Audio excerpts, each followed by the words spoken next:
Bom dia, é muito bom poder estar aqui com vocês. Eu fiquei muito feliz do Jay falar antes de mim, porque assim eu fico mais à vontade com o meu porta, ah?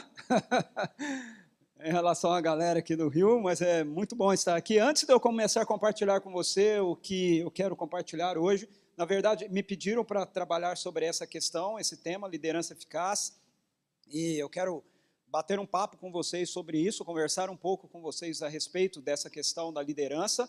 Eu não tenho nenhuma pretensão de ensinar nada de especial ou de novo aqui para vocês, até porque eu acho que tem alguns pastores aqui que estão há muito mais tempo no ministério do que eu, estão liderando mais tempo, e alguns outros, certamente, em termos de ministério pastoral, talvez tenham muito mais para apresentar do que eu tenha. Mas eu quero poder pensar com vocês, ok? A respeito de algumas questões referentes a essa realidade da liderança. Isso porque eu tenho trabalhado com isso há alguns anos já, e como o João falou, eu sou um dos diretores da Mocidade para Cristo do Brasil e, na verdade, eu dirijo o departamento de treinamento da Mocidade para Cristo. Eu estou como diretor da MPC, nessa área da MPC, desde 2003, e trabalho com a Mocidade para Cristo já há 28 anos. Na verdade, eu comecei o meu ministério na Mocidade para Cristo, e depois eu fui para essa jornada, e essa aventura do ministério pastoral. E falando da MPC, então, antes de eu começar sobre o assunto que eu quero tratar com vocês aqui, eu queria apresentar para vocês a Marcele. Eu queria pedir para a Marcele ficar em pé. A Marcele é nossa líder estadual, aqui do Rio, okay? Do estado do Rio de Janeiro. Ela é missionária da Mocidade para Cristo, mora em Queimados, aí na Baixada, né? E eu queria muito que você pudesse fazer um contato com a Marcele e pegasse um material que a gente tem. E eu sei que a Restore, e sei que vocês aqui, né, os pastores que estão aqui, têm essa perspectiva de desenvolver, encontrar e desenvolver uma ação pastoral, missional, e a Mocidade para Cristo, ela visa apoiar igrejas nisso. E nós temos uma frente, um braço, um trabalho da Mocidade para Cristo, que é muito missional, extremamente urbano, chamado Escola da Vida. E a Marcela, ela tem ali alguns panfletos, alguns folders sobre a Escola da Vida, que você pode pegar, levar, ler. Aqui você vai encontrar o portal, que a gente tem do Escola da Vida, e nesse portal você encontra todo o nosso material, todo o material para palestras e todo passo a passo de como a sua igreja pode desenvolver, ok, um trabalho como Escola da Vida, que é um trabalho de evangelização no meio estudantil, principalmente no meio secundário, ensino médio, tá certo? Então, aqui você vai encontrar mais informações, ela vai te entregar também um flyerzinho, lá do Ministério da Baixada, ok? E assim você vai conhecer um pouquinho melhor, quem sabe vir aí uma parceria. No portal você tem todas as instruções, mas além disso, a MPC também pode chegar lá na sua igreja, dar um treinamento, se você quiser, acompanhar os primeiros escolas da vida que você fizer, e a gente pode servir juntos no reino, que eu acho que é o mais importante nisso tudo, ok? Muito bem, o tema que pediram para que eu pudesse conversar com vocês, então, é essa questão da liderança. Liderança ele é um tema que, na verdade, é muito na moda e não é apenas um tema relacionado à igreja. Eu acho que essa é uma temática que está presente dentro da nossa sociedade como tal. Existe uma expectativa, existe um anseio por essa questão da liderança, de nós encontrarmos líderes e de nós vermos quem serão os líderes que vão estar nos liderando, estarão à nossa frente. O mercado de trabalho procura uma liderança emergente. A gente está vivendo um momento de eleições aí que passa por essa realidade, ok, da liderança. Mas quando nós falamos a respeito de liderança dentro do nosso contexto, dentro do contexto da igreja, nós falamos a respeito dessa questão da liderança cristã. Do que é que nós estamos tratando? Do que é que nós estamos efetivamente falando? Eu estou sem como mudar esse negócio aqui, então, isso, Beleza. Ok? Quando nós falamos sobre liderança cristã, nós não estamos falando a respeito de qualquer liderança. Ok? Eu sei que muitas vezes a gente tem a tendência de colocar tudo dentro do mesmo pacote, né? Ou às vezes a gente simplesmente adjetiva uma palavra e parece que aquele adjetivo que a gente usa, então transforma o conceito da palavra que vinha antes dela, né? Então a liderança cristã, pronto, nós já estamos falando de um outro aspecto de liderança, mas muitas vezes, na verdade, a gente usa essa expressão liderança cristã, mas o que a gente pensa sobre a liderança, o conteúdo daquilo que a gente está falando e chamando de liderança cristã, é exatamente a mesma coisa que nós vemos em outros ambientes ou em outros aspectos de liderança. Então, quando nós falamos sobre liderança cristã, do que nós estamos falando? Para a gente pensar sobre a eficácia da nossa liderança como líderes cristãos, nós precisamos primeiro entender do que a gente está tratando quando nós falamos sobre liderança cristã. E aí, para a gente entender isso, eu acredito que nós precisamos compreender o que é que o Evangelho nos proporcionou. E quando a gente pensa nessa perspectiva, eu gostaria de ver um texto com você em Colossenses, capítulo 1, versículo 13 e 14, por exemplo.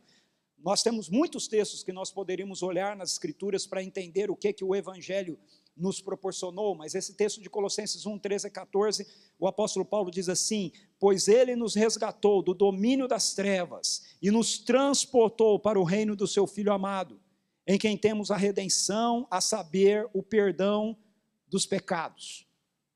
Nesse texto, o apóstolo Paulo mostra para a gente que o reino de Deus é esse ambiente aonde nós exercemos a liderança cristã. Quando nós falamos a respeito do Evangelho, ou do que o Evangelho fez, olhando para esse texto, nós podemos destacar dois pontos importantes que são frutos do Evangelho. Primeiro, o Evangelho nos trouxe redenção, o Evangelho nos trouxe perdão. Paulo deixa claro isso, né, para a gente aí no texto. Nele, ele diz, nesse Evangelho, nessa ação de Deus, nós temos a redenção, a saber, o perdão dos pecados. E quando nós falamos do Evangelho, na maioria das vezes nós focamos e nós centramos essa realidade que o Evangelho de fato produziu na nossa vida. O Evangelho nos redimiu, o Evangelho nos reconciliou com Deus, o Evangelho nos justificou, o Evangelho produziu paz na nossa relação com Deus, e essa paz também em relação uns com os outros e com toda a criação. Mas aqui nesse texto, Paulo fala outra coisa que o Evangelho fez também. O Evangelho, ele produziu um transporte de ambiente. O apóstolo Paulo diz, ele nos resgatou, ele nos tirou, no grego literalmente, ele nos desarraigou, né, do império, do domínio, do poder das trevas, e ele nos transportou para o reino do seu Filho amado. Então, isso é uma imagem de mudança, ok? De localidade. Então, quando o Evangelho nos redime, quando nós somos perdoados, quando nós somos reconciliados com Deus, há na nossa vida também uma mudança de ambiente. Nós saímos de uma realidade, nós saímos de um ambiente, nós saímos de um contexto e nós somos transportados, diz o apóstolo Paulo, para outra realidade, para outro contexto. Então, o Evangelho, por um lado, nos traz o perdão dos pecados e, por outro lado, ele nos traz para esse novo ambiente de vida que as Escrituras chamam, Jesus chama, e as Escrituras, de uma forma geral, apresentam para nós como sendo o reino de Deus. Aqui Paulo fala o reino do Filho, do seu amor. Mas nós conhecemos mais esse ambiente com essa expressão, o reino de Deus. E eu acho que aqui começam os nossos problemas, quando a gente pensa em liderança. Porque a nossa cultura não é uma cultura que se desenvolve, que cresce com uma compreensão, com uma cosmovisão de reino. E isso é estranho para a nossa cultura. Nós não fazemos parte de uma cultura onde essa imagem de reino esteja presente. Quando a Bíblia é escrita, tanto no Antigo Testamento quanto no Novo Testamento, a cosmovisão de mundo em que os discípulos primeiros de Jesus, ou o povo de Deus no Antigo Testamento está inserido, é esse mundo que tem essa cosmovisão de reino. Haviam reis, haviam os reinos, a própria estrutura da narrativa da criação, por exemplo, em Gênesis 1, é desenvolvida assim, diz que Deus faz os astros para governar o dia, né? Tem toda essa linguagem, então, de reino está presente nas Escrituras. Mas, na nossa sociedade, essa é uma linguagem que não evoca imagens, porque a nossa experiência, por exemplo, com o nosso governo é uma experiência democrática, onde nós votamos as coisas, onde nós decidimos pelo voto e pela maioria, não é verdade? E dentro do nosso contexto, quando nós pensamos em regiões ou em lugares do nosso mundo contemporâneo, onde existe essa figura do reino, é uma figura ilustrativa, é uma figura social. A rainha da Inglaterra, o imperador do Japão, eles não têm poder de mando, na verdade. Eles são mais figuras sociais, de representação social, do que de figuras que exercem o poder de autoridade. E quando nós perdemos essa dimensão, ou por nós não termos essa dimensão, muitas vezes quando nós falamos, ou quando nós lemos na Bíblia a respeito dessa realidade, e muitas vezes nós usamos essa expressão, né, nas nossas pregações, né, nós somos o povo do reino. Essa imagem, na minha opinião, ok, não está muito clara na mente do nosso povo. Talvez não esteja nem muito claro na nossa própria mente também. Então, o que o reino de Deus é? De acordo com Paulo, o reino de Deus, nesse texto de Colossenses, o reino de Deus é esse ambiente onde a vida é vivida e as coisas são feitas de acordo com o comando de Deus. Então, antes do evangelho nos alcançar, nós vivíamos no império das trevas, nós éramos escravos da nossa ignorância de Deus, escravos do pecado, e quando o evangelho nos alcança e nós nos rendemos a ele, nós somos reconciliados com Deus, mas nós também somos transferidos de ambiente. Então agora nós não vivemos mais nesse ambiente de rebelião. Então, o evangelho que nos traz perdão é o evangelho que nos conduz agora, como gente perdoada, a viver num novo ambiente, esse ambiente do reino de Deus. Portanto, quando nós falamos de liderança cristã, nós estamos falando de liderarmos um povo que vai ser conduzido agora por um novo conjunto de valores, por um novo conjunto de regras. Ok? Faz sentido isso? Faz sentido? Não é mais o mesmo conjunto de valores e o mesmo conjunto de regras que rege a nossa sociedade. Não é.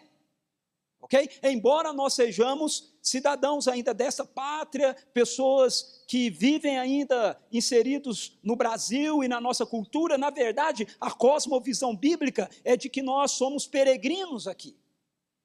Que nós andamos aqui, que nós vivemos aqui, mas que nós estamos inseridos já dentro de uma nova realidade. Então, quando nós falamos de liderança cristã, nós estamos falando de liderarmos um povo que vai ser conduzido agora por essas realidades peculiares ao reino de Deus. O Novo Testamento, por exemplo, nos apresenta a figura de Jesus diversas vezes sendo chamado de Senhor. O Novo Testamento afirma várias vezes que Jesus é rei. Mas essa palavra Senhor, na nossa cultura, também é uma palavra que não tem a dimensão que as Escrituras lhe conferem. Não é verdade? Porque para nós, Senhor é um pronome de tratamento. Está aqui o senhor João Costa, pois não, senhor, tudo bem, prazer em conhecer, ô senhor, ó senhora.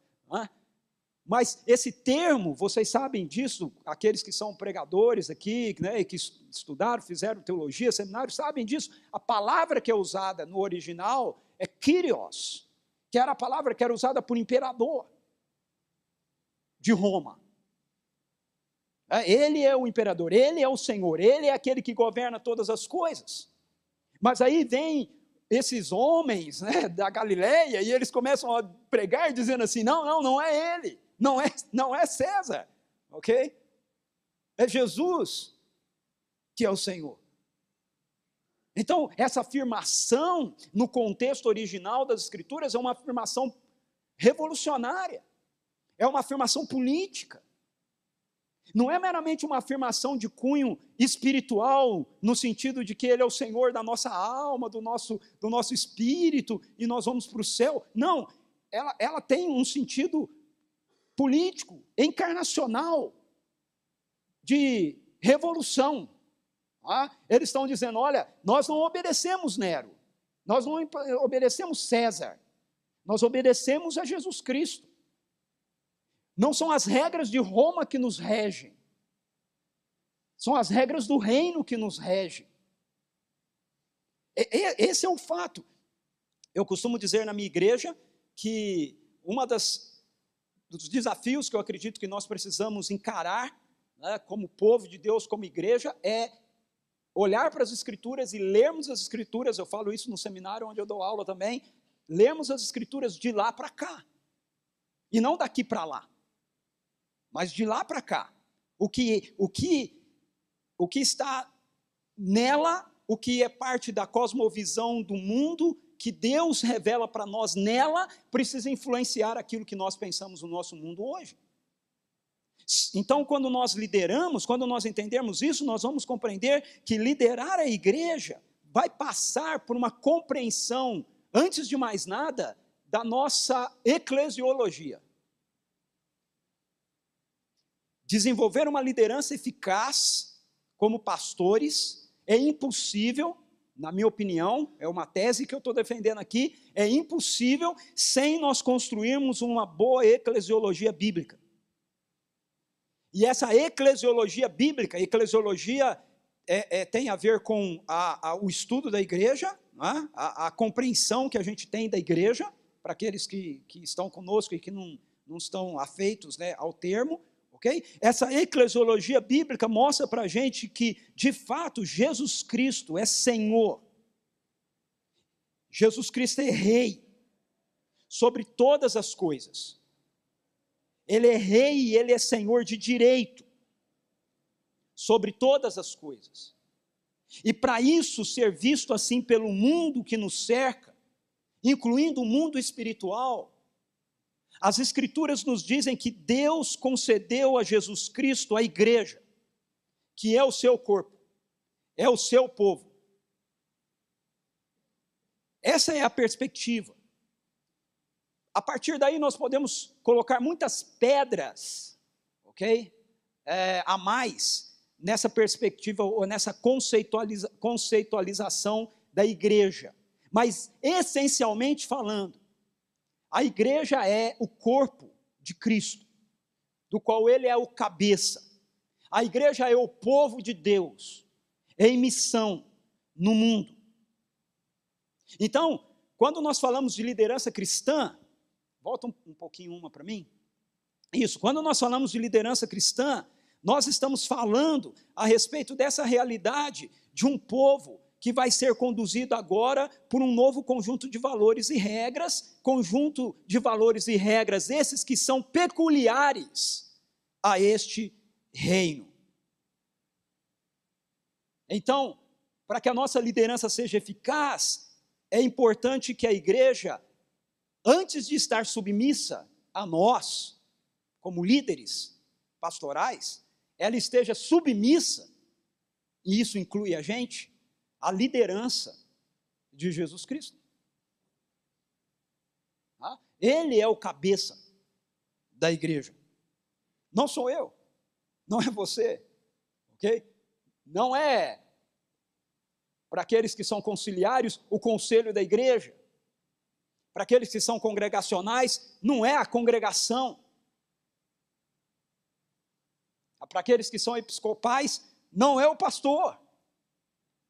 O cabeça da igreja é Jesus Cristo.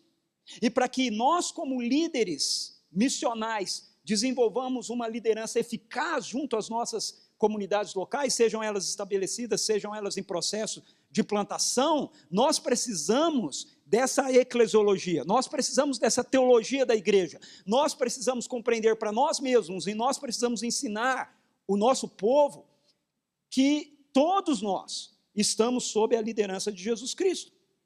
Agora vamos lá para aquele gráfico. Veja esse texto de Efésios capítulo 1, versículo 22 e 23. Eu tive duas situações esses tempos atrás, alguns meses atrás, o meu iPad, que era aquele primeirão, sabe aquele primeirão que saiu, que talvez você nem lembre dele, era aquele que eu tinha ainda, né? Então ele pifou de vez. Aí eu tive que apelar para o iPaper, ok? Eu saí do iPad e voltei para o iPaper. Veja só, Efésios capítulo 1, versículo 22 e 23, dando continuidade àquele texto que foi lido pelo Jay, né, onde a parte que foi lida pelo João, né, João Costa, Paulo, ele fala desse aspecto de que a igreja, ela é essa realidade do coração de Deus e da mente de Deus, que existe antes da fundação do mundo. Antes da fundação do mundo, Deus já tinha contemplado a igreja, já tinha contemplado o seu povo, já tinha escolhido esse povo, predestinado esse povo. Pode interpretar as palavras do jeito que você quiser, ok? De acordo com a sua teologia, né? Mas a ideia é, ele já tinha a igreja no coração dele antes da fundação do mundo. É isso que Paulo está dizendo em Efésios capítulo 3. Se nós queremos compreender a eclesiologia de Paulo, nós precisamos ler o texto de Efésios, ok? A carta de Paulo aos Efésios. E aí ele vai desenvolvendo o quê? Como essa realidade que existe desde antes da fundação do mundo, ela ganha concretude histórica. É isso que ele vai desenvolvendo aí. E aí ele chega e ele vai mostrar que isso passa pela obra da Trindade, o Pai fazendo todas aquelas coisas, depois o Espírito vindo e sendo o selo daquilo que o Pai fez na nossa vida e também operando com um poder sobrenatural da vida do reino em nós, através daquilo que Jesus Cristo, o Filho, fez, com sua morte e com sua ressurreição. E nesse verso 22 e 23, Paulo diz assim: Deus colocou todas as coisas debaixo dos pés de Jesus Cristo. Então veja, todas as coisas foram colocadas debaixo do governo de Jesus. Ele é Senhor de tudo. Paulo está dizendo isso aqui. Jesus Cristo, Ele é Senhor de tudo. Mas aí ele continua dizendo assim: e o designou cabeça de todas as coisas para a igreja, que é o seu corpo, a plenitude daquele que enche todas as coisas em toda e qualquer circunstância. Então, vamos ver se a gente entende o que Paulo está dizendo aí. Ele está dizendo, olha, Jesus, Ele já é Senhor de tudo. Todas as coisas são por direito dEle, já. Agora, para que fique claro, para todo mundo, e aí ele vai falar lá em Efésios capítulo 3, versos 8 a 10, isso de forma mais clara, para que fique claro para todo mundo, que Jesus já é Senhor de direito sobre todas as coisas. Hoje, Ele governa, Ele exerce o seu senhorio de fato sobre a vida de um povo que é a igreja. Ele é o cabeça da igreja, para que todo mundo, todo o universo, toda a realidade, visível e invisível, tenha com clareza que Jesus já é Senhor de direito, que Ele está assentado à destra de Deus Pai Todo-Poderoso. Deus deu a Ele a igreja. Estou só na introdução. Deus deu a Ele. Eles me deram o tema e falaram, você tem 40 minutos. Eu falei, João, eu não sei como é que eu vou fazer isso, mas tudo bem. Ok? Deus deu a ele a igreja. Então veja, o que Paulo está falando aqui para a gente é muito sério. É muito sério. Por quê? Porque para que o mundo saiba, para que o mundo, a sociedade, reconheça que Jesus Cristo, esse Jesus que a gente canta, para quem a gente canta, esse Jesus que a gente diz que ressuscitou dos mortos, esse Jesus que a gente diz que está vivo, esse Jesus que nós pregamos, esse Jesus a quem nós dizemos para as pessoas que elas precisam se arrepender e crer nele. Paulo está dizendo aqui, para que o mundo saiba que tudo isso aí é verdade, ele precisa olhar para a igreja e o mundo, a sociedade precisa ver na igreja essa realidade presente. É ou não é sério? É sério. Porque o que Paulo está dizendo aqui é que se a sociedade olhar para nós, se o mundo olhar para nós, e se a sociedade não enxergar essa realidade na igreja, em nós, então tudo que nós estamos afirmando de Cristo, para essa sociedade, vai ser uma mentira.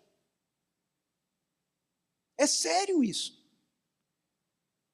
Portanto, liderança eficaz só ocorrerá se nós estivermos sob a liderança de Jesus Cristo.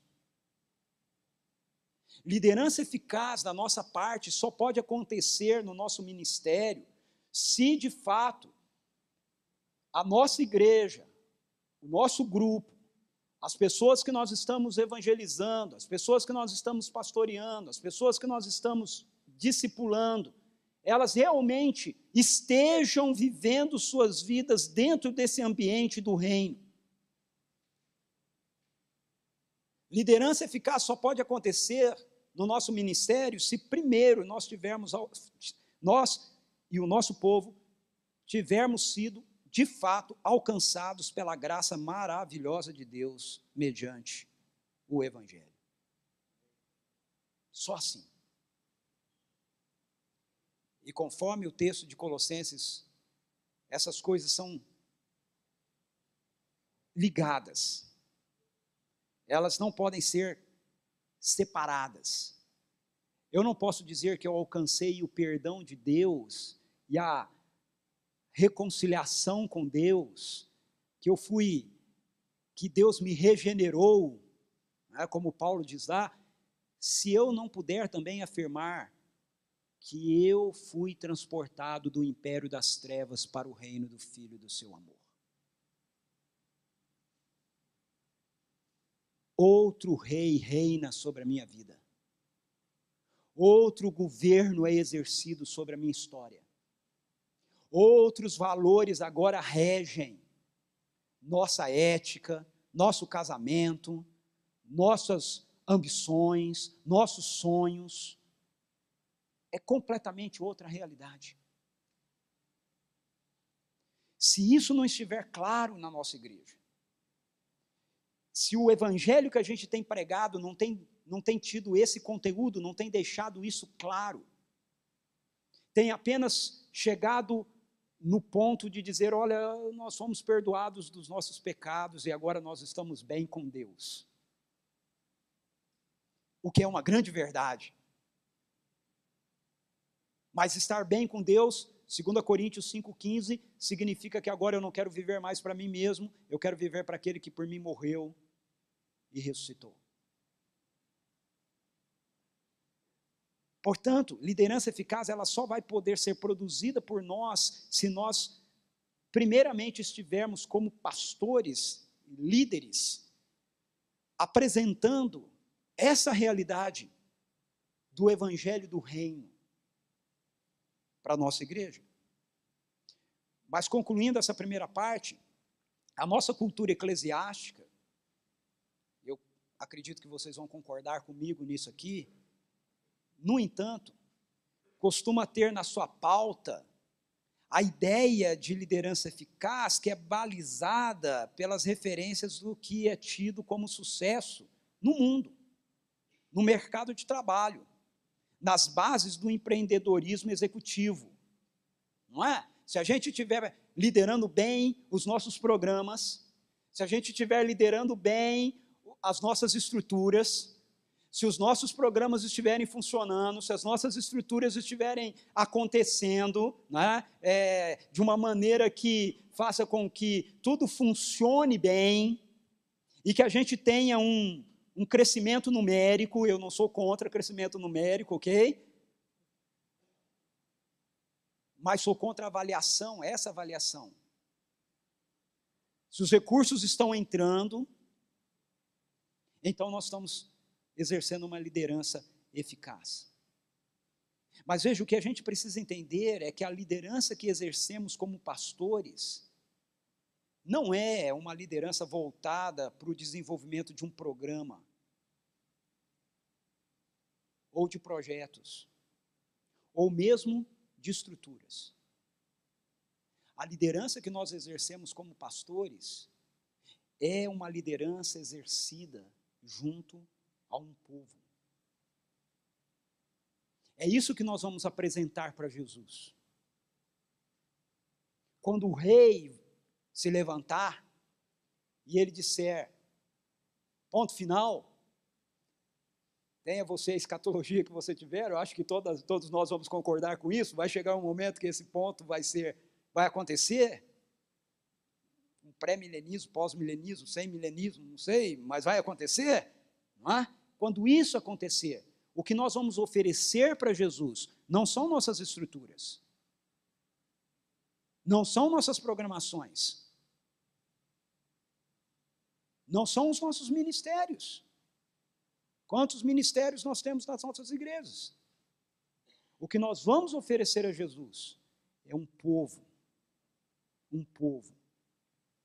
santo, santo. E isso só é possível se nós e eles nos colocarmos sob o governo exercido pelo próprio Jesus sobre a sua igreja. Amém? Amém. Não passei muito não, né? Deus abençoe. Ok.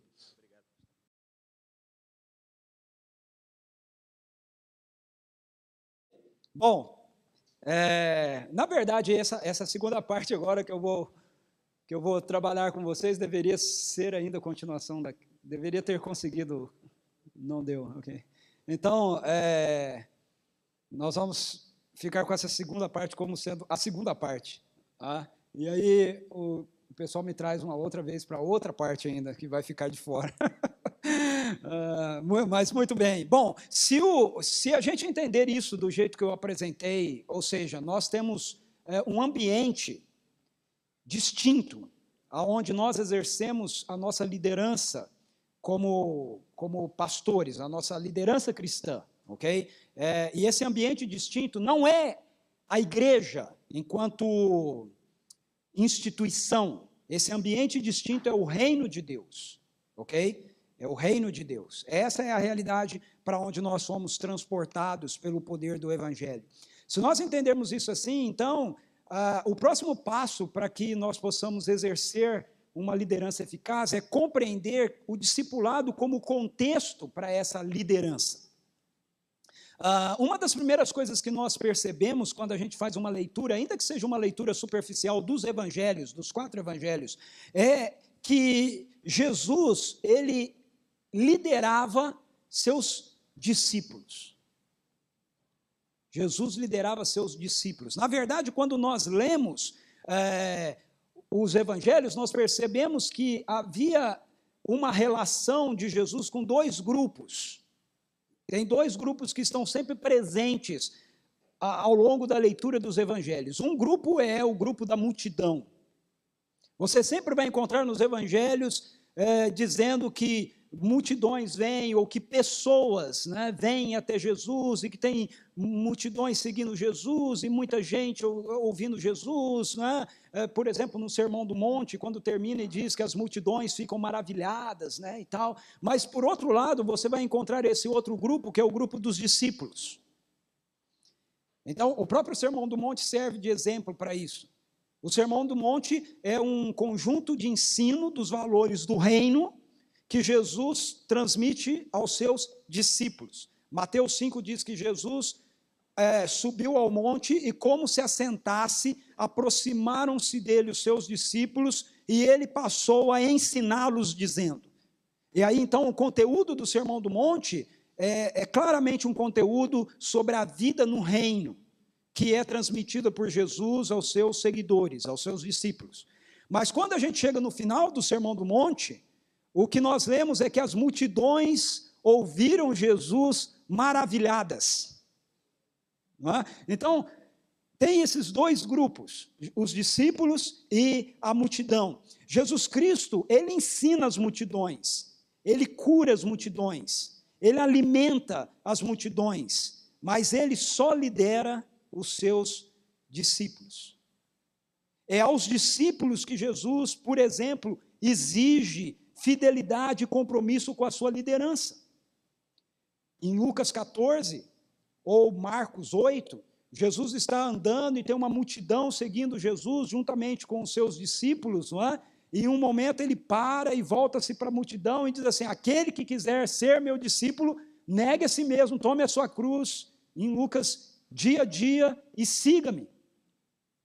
Em Marcos 8, isso acontece dentro de um outro contexto, que tem a ver com Jesus falar a respeito do seu sacrifício vicário, e Pedro querer corrigi-lo com relação a isso, né? O Messias não pode morrer, e aí Jesus, o texto de Marcos diz assim, Jesus chamando os seus discípulos e a multidão, disse, okay? Aquele que quer vir após mim, negue a si mesmo, tome a sua cruz e siga-me. Então veja, Jesus, ele ensina aos discípulos sobre o procedimento da vida no reino, é aos discípulos que ele confronta, por exemplo, com o fato de chamá-lo de Senhor, Senhor, e não fazer aquilo que ele está mandando. Haviam, portanto, esses dois grupos de pessoas que estavam sempre ali ao redor de Jesus, e quando a gente olha para o cenário hoje da igreja, é exatamente esses dois grupos que a gente continua encontrando. O fato... Deixa-me pensar bem aqui como eu vou colocar isso, né? O fato de nós termos uma multidão de pessoas, ou um monte de pessoas nas nossas igrejas, não significa necessariamente que nós tenhamos ali discípulos. Certo? E eu acho que esse é um outro problema que nós temos hoje com relação à nossa liderança. É que com o passar do tempo, nós fomos condicionados e treinados a liderarmos mais para uma instituição, mais para uma estrutura. Veja, nós estamos tratando de coisas bem delicadas aqui, então deixe-me tentar ser bem claro, assim, para não ficar nenhum mal entendido. Eu entendo que existe um lugar para a estrutura, ok? Eu entendo que, dentro do contexto histórico, há o espaço para a instituição, ok? Eu não estou dizendo aqui que a gente tem que abolir as instituições ou abolir a realidade da estrutura, não é isso que eu estou dizendo, mas eu estou dizendo que, com o passar do tempo, isso se transformou na igreja. Quando, biblicamente falando, isso não é a igreja. As nossas estruturas não são a igreja. Elas servem à igreja. A instituição não é a igreja. Ok? Ela representa a igreja. E, às vezes, de forma muito mal. Mas, biblicamente falando, a igreja é a comunidade dos discípulos de Jesus. A igreja é a comunidade do povo de Deus em missão no mundo. É isso que a igreja é. E como nós fomos treinados mais para gerenciar, para gerir, para administrar, para liderar as nossas estruturas, e isso passa pelo fato de nós medirmos o sucesso dessa nossa liderança a partir dos pressupostos da sociedade, como eu apontei no fim da palestra anterior. Às vezes nós nos damos por satisfeito pelo fato de que nós temos um monte de pessoas nas nossas igrejas. Mas a pergunta veja, não tem nenhum problema de ter um monte de pessoas nas nossas igrejas, mas a questão é que nós precisamos fazer uma diferença entre, pelo menos para nós, na nossa mente, entre desse grupo, o que representa a multidão, e desse grupo, quem representam os discípulos. Faz sentido? Porque a liderança, eficaz que nós vamos ter, ela só vai ser eficaz a partir do momento que pessoas que estão ali conosco, elas se tornam discípulas de Jesus. Elas se submetem ao governo de Jesus. Aí elas vão nos ouvir, aí elas vão nos seguir, aí elas vão seguir a direção que nós estivermos dando para elas. Ok? Afora isso, o que é que a gente tem que fazer? Mandar o povo embora da nossa igreja? Não. Afora isso, nós temos que lidar com as pessoas a priori como multidão. Ensinamos a multidão, curamos a multidão, alimentamos a multidão. Mas não lideramos multidão. Faz sentido isso para você ou não? Algum tempo atrás, quando eu me deparei, e pensando um pouco sobre isso, eu me deparei com essa realidade, pelo menos para mim, em algumas questões, no meu ministério pastoral, da minha liderança pastoral, foi tirado um fardo de cima das minhas costas, porque às vezes eu ficava muito frustrado, eu falava assim, poxa, essas pessoas vêm aqui e elas me ouvem pregando todo domingo, e todo domingo eu estou ensinando e falando para elas as coisas, mas aí depois acontece alguma coisa na vida delas, como um exemplo que o J.D. eu vou usar aqui também, como um problema, por exemplo, no casamento, e aí eu como pastor vou lá e eu vou dar uma diretriz, uma direção, e eles viram para mim e dizem assim, pastor, isso não tem nada a ver com isso. Eu falo, mas como não? Como não? Eu abro as escrituras e falo, olha, mas a palavra de Deus diz isso aqui. Aí a pessoa vira para mim e fala assim, mas eu não entendo isso assim. Eu falo, mas como não? Como não entende assim? Aí dá vontade de eu pegar a Bíblia e dar na cabeça da pessoa, mas como não entende assim? É assim que as escrituras estão falando. E eu ficava todo angustiado, frustrado, e falava, não, eu não estou liderando bem, eu preciso orar mais, eu preciso jejuar, eu preciso fazer alguma coisa, mas aí toda essa ansiedade vem e tudo mais, e um dos fatores disso acontecer, disso deixar de acontecer, melhor dizendo, para mim, no meu ministério pastoral, foi quando eu comecei a compreender o seguinte, essas pessoas podem até estar na minha igreja, essas pessoas elas podem até ser membros da igreja, instituição, comunidade presbiteriana Vinhedo, igreja presbiteriana Vinhedo, mas elas não são discípulos de Jesus.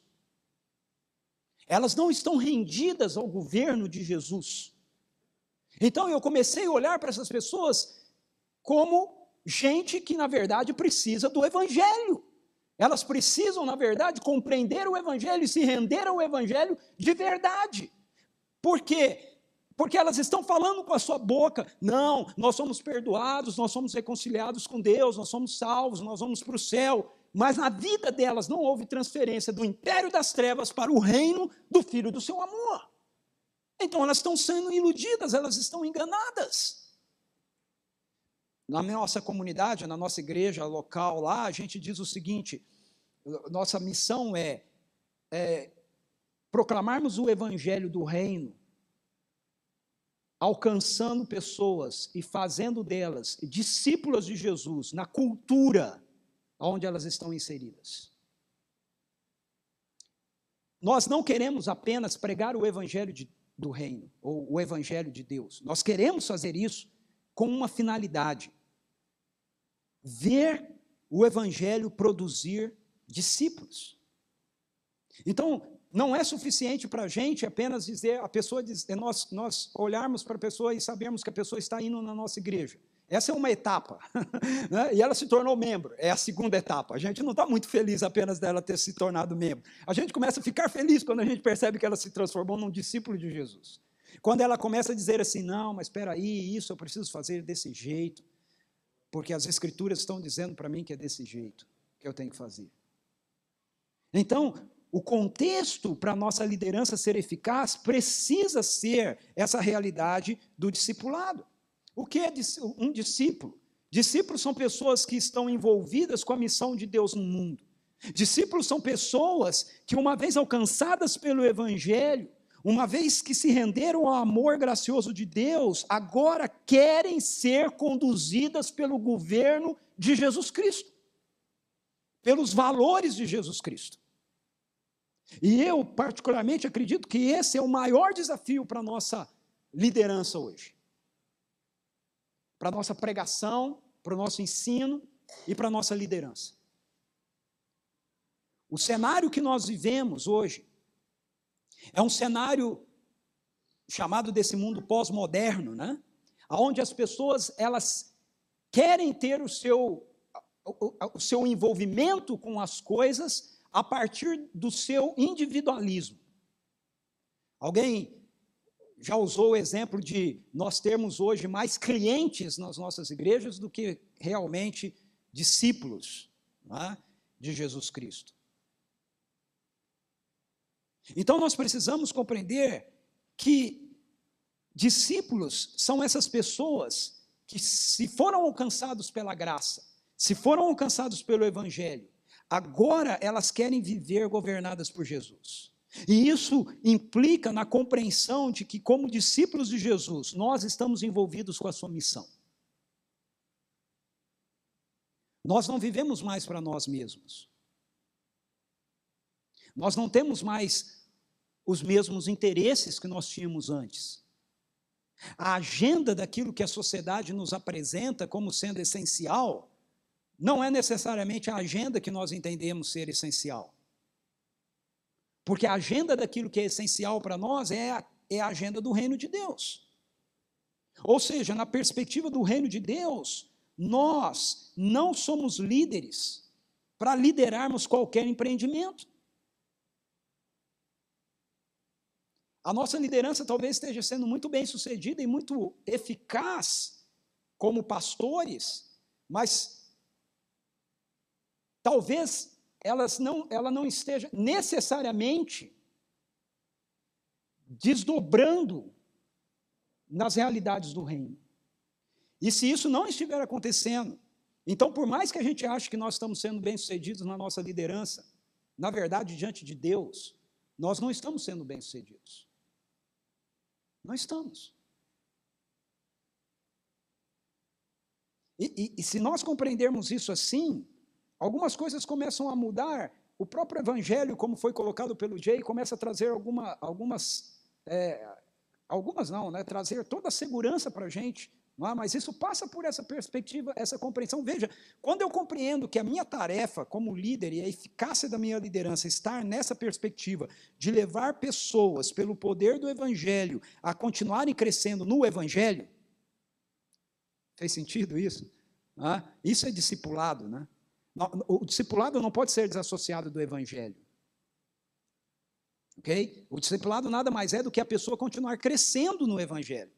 Quando isso acontece, então, eu não vou medir o sucesso, eu não vou medir a eficácia da minha liderança e do meu ministério meramente, por exemplo, pelo número de ministérios que eu tenho, ou pelo número de membros que eu tenho na minha igreja.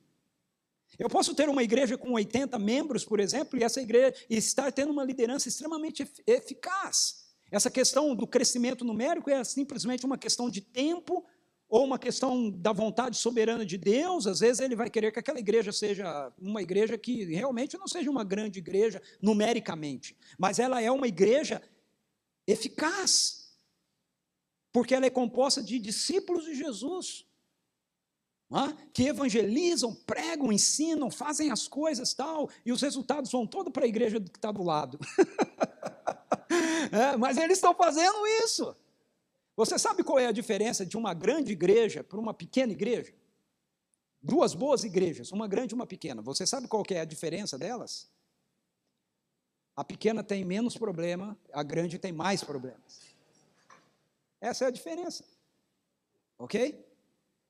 Essa é a diferença. A perspectiva não é medida, então, por aquilo que nós simplesmente vemos. Nós somos líderes para liderarmos o que está sendo relacionado ao empreendimento do reino de Deus. Esse é o ponto. Veja Mateus capítulo 20, versos 25 a 28.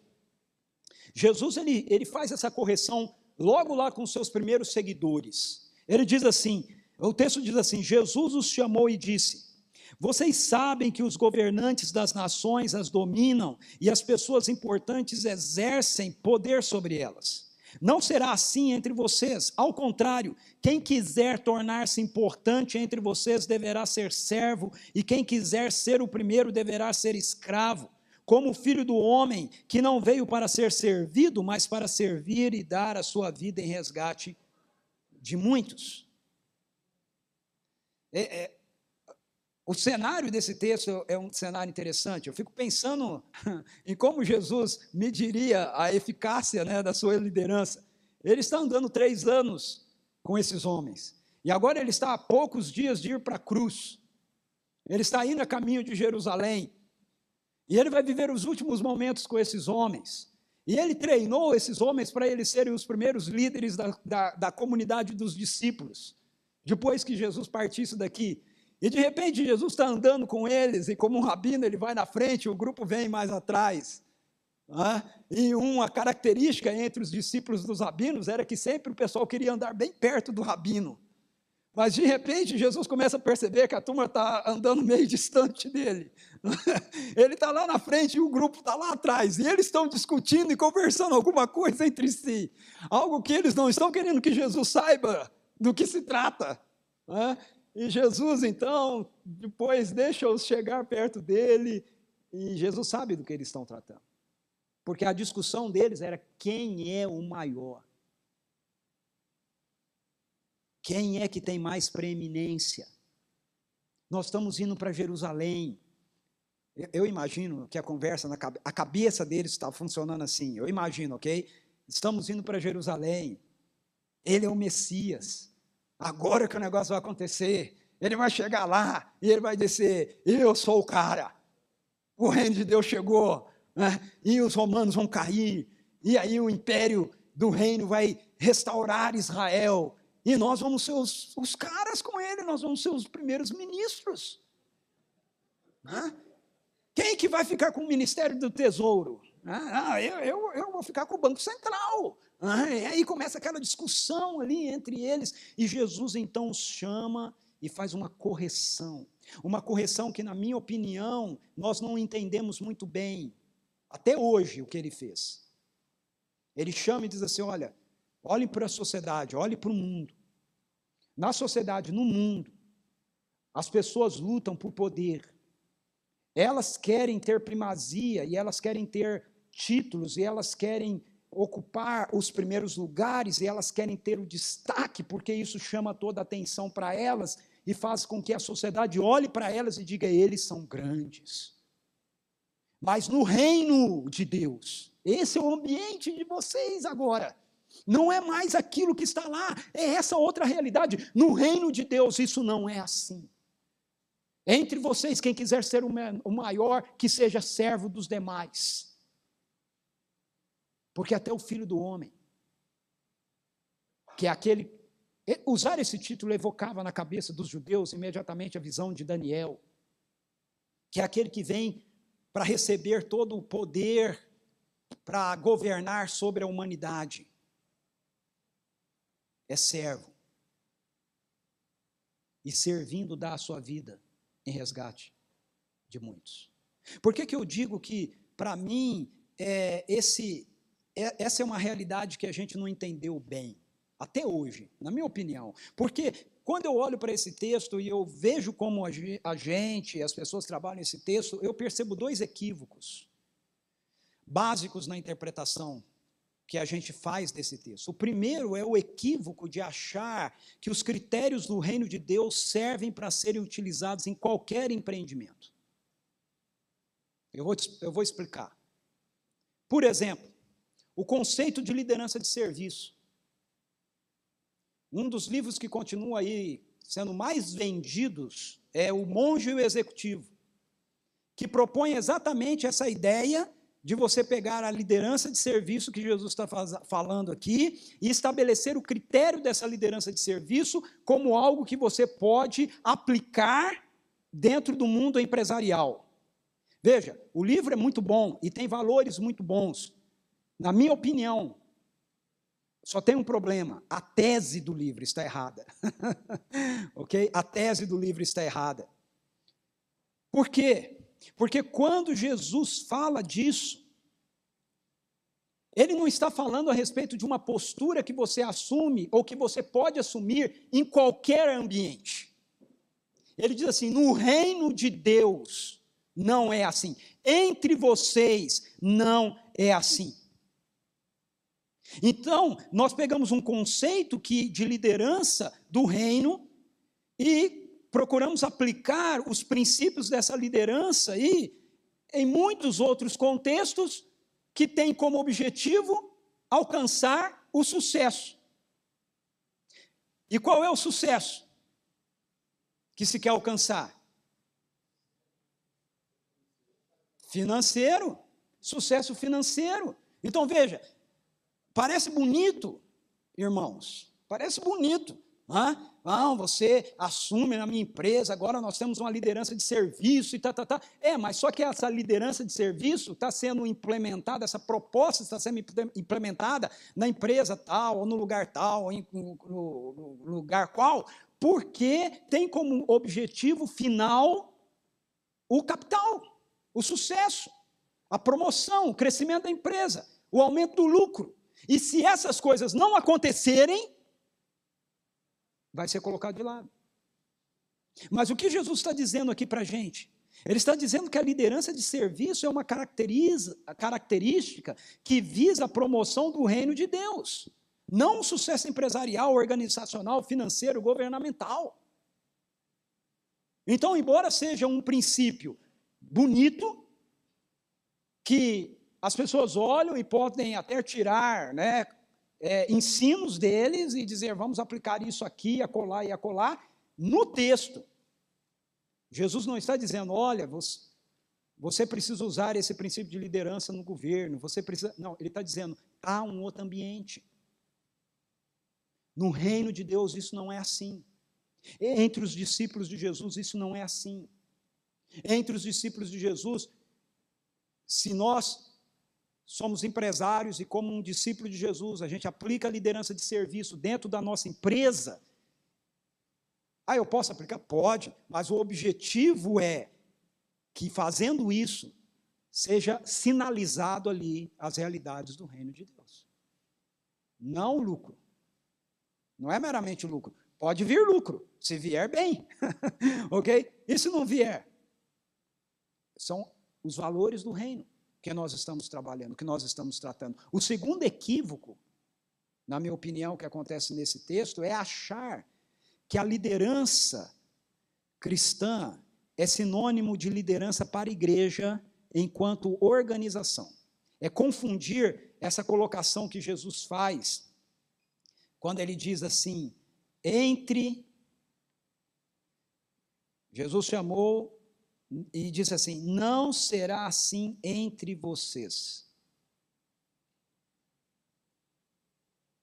A interpretação que a gente der para esse entre vocês aqui é fundamental.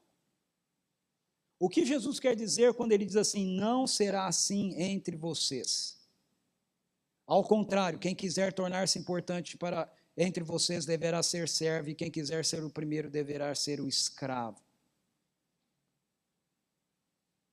Nós temos interpretado esse entre vocês como se Jesus estivesse dizendo assim, na igreja, enquanto instituição, isso não será assim. Não é assim que a gente interpreta? Eu acabei de dizer aqui, um erro, uma falha é a gente olhar e pegar um conceito de liderança que só pode ser aplicável se o contexto for o reino de Deus, se o ambiente, melhor dizendo, for o reino de Deus, e que nós tentamos aplicar isso em outro ambiente. Mas agora o outro erro é a gente confundir o ambiente do reino de Deus com a estrutura da nossa igreja. Deu para entender? E achar que isso, esse negócio de ser um líder e liderar servindo, é um negócio que a gente faz na igreja. E só na igreja. A questão é que entre vós tem a ver com a comunidade dos discípulos. E a comunidade dos discípulos é uma comunidade de pessoas, de homens e mulheres que agora estão vivendo num outro ambiente. E esse ambiente não é a igreja. A igreja é o povo de Deus. Esse ambiente é o reino de Deus.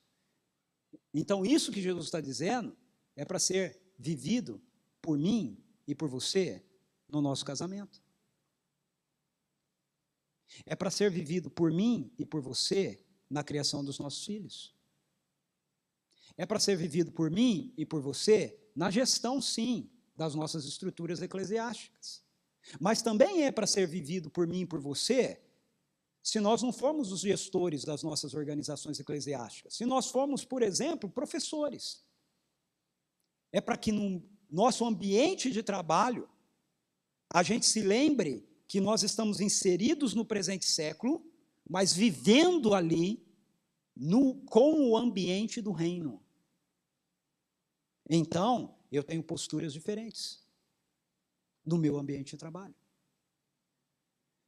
Não é porque eu quero usar um princípio do reino para que eu alcance alguma coisa no meu ambiente de trabalho. É porque o meu ambiente de trabalho está tomado pelo ambiente do reino. Porque eu estou ali. A minha escola, minha universidade está tomado pelo ambiente do reino. Porque eu estou ali. E a minha instituição, organização, estrutura religiosa, eclesiástica, está tomada pelo ambiente do reino. Porque nós estamos ali. Nós somos o povo de Deus. A liderança do reino de Deus é muito mais ampla, então, do que a liderança institucional de uma igreja local, ou de uma denominação ou organização eclesiástica.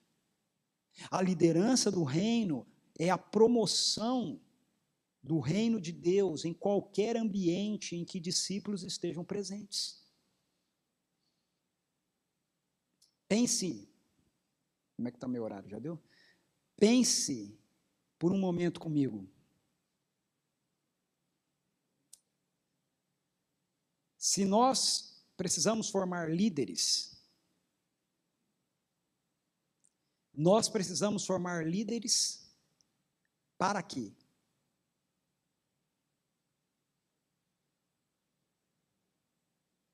Se a gente pensar que nós precisamos formar líderes para as estruturas das nossas igrejas apenas, por maior que seja a nossa igreja, vai chegar um momento que isso vai alcançar um limite. Agora, se nós pararmos para pensar, nós precisamos formar líderes para o reino de Deus. Então não tem mais limite.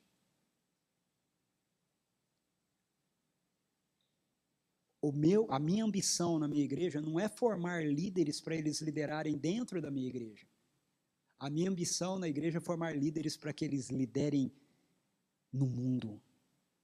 Eu quero que um professor da minha igreja, ensinado por mim, a partir dos valores do Evangelho, tomado pelo governo do reino no seu coração, quando chega dentro da sala de aula, quando chega na escola, seja o professor. Você sabe, aquele que termina o ano, termina o curso, e todo mundo quer escolher o cara como paraninfo. Quem que nós vamos escolher? Não, o fulano. O fulano. Por que professores ateus são os caras que ganham o coração da galera? Por que não são professores cristãos que ganham o coração da galera? Todo dia que eu vou para o seminário dar aula, a minha oração é: Senhor, o conteúdo desse negócio está aqui. Eu já estou sabendo ele quase de trás para frente, de tanto tempo que eu estou dando essas aulas. Mas Deus, o que eu peço para o Senhor é me use lá para apaixonar aquelas pessoas, aqueles alunos, pelo Senhor, pelo teu governo, pelo teu reino. Eu quero que a minha vida bote brilho nos olhos deles pelo ministério, por vontade de viver e morrer pelo teu reino, se preciso for. Então, eu tenho aqui alguns ex-alunos meus, alguns aqui, eles podem confirmar isso para vocês. A minha preocupação nas minhas aulas nunca foi meramente transmitir o conteúdo, mas era transmitir a vida do reino, de formas que, às vezes, algumas aulas, o conteúdo ficava para lá, ficava de lado. Porque o que Deus estava fazendo naquele momento era outra coisa. Então, um executivo da sua igreja, um padeiro. Né? Eu vou ser o melhor padeiro. Não é para ganhar dinheiro. A consequência pode ser que ele vai até ganhar dinheiro, né? Mas a questão é, eu vou ser por causa da missão, eu vou ser, porque se eu for, os caras vão, não, nós temos que ir na padaria do fulano, por quê? Ah, mas o pão do outro é até mais gostoso, rapaz, mas toda vez que a gente vai na padaria daquele cara, o dia é diferente. O dia da gente é diferente. Tem gente que vai em shopping center, e eu gosto de ir em shopping center, ok? Eu sou um homem meio fora da métrica nisso aí, né? Eu gosto de shopping center, ar-condicionado, escada rolante, fico parado, ele vai andando, né? Tá, não tem esforço só na academia. Né? Mas uma das lojas que eu gosto de ir em shopping center, sabe qual é, Jay? Eu gosto de ir naquelas lojas esotéricas. É verdade, eu gosto de ir em loja esotérica. Eu não posso passar na frente de uma loja esotérica que dá vontade de eu entrar. Sabe? Eu entro. E antes de eu entrar, eu faço a seguinte oração: Senhor,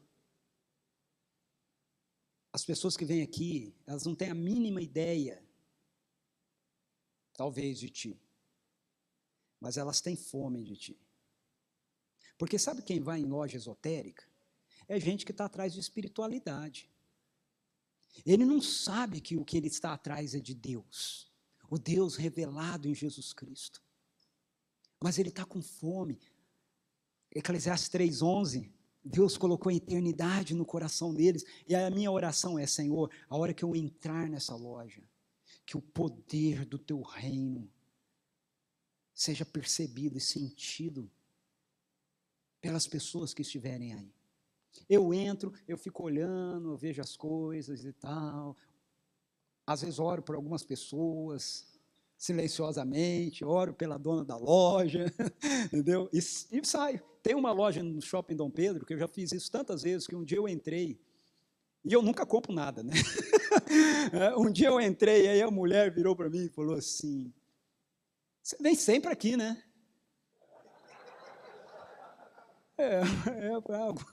Algumas vezes, né?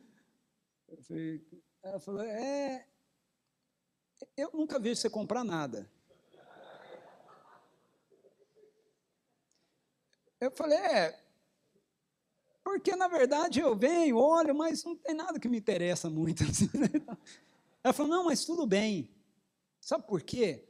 Porque eu já percebi que eu não sei o que é que você tem, não.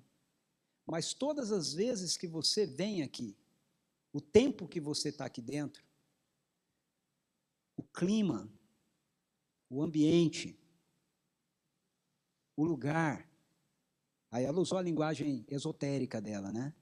Fica mais leve. Eu acho que você tem, assim, uma áurea muito boa.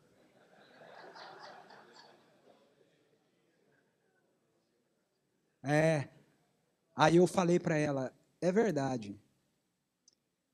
A minha áurea, na verdade, é uma pessoa que vive em mim. E compartilhei com ela o evangelho. Falei para ela, não deu para compartilhar todo o evangelho, porque tinha muita gente na loja, ela estava atendendo pessoas, mas eu falei um pouco para ela a respeito dessa realidade, né? Essa percepção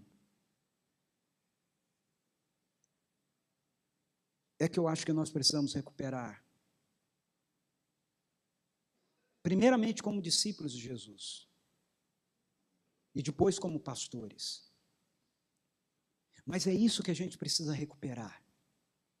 Essa percepção, essa convicção de que o reino de Deus é um ambiente real, que está aqui, em nós. E aonde nós vamos, ele chega. Ele é, não é que ele chega, porque ele também já está lá, mas ele é acessado. Sabe? É como se nossa presença fosse o dedo de Deus tocando naquele botão que liga o computador. Se nos tornamos discípulos de Jesus Cristo, nós nos tornamos pessoas que estão se colocando debaixo da liderança de Jesus Cristo, no ambiente de seu reino, e estendendo essa liderança por onde quer que a gente vá. E é isso, na minha opinião, que produz uma liderança eficaz. Não são meramente estratégias ou 10 passos, mas a vida da cabeça da igreja sendo manifestada através de nós. Vamos orar?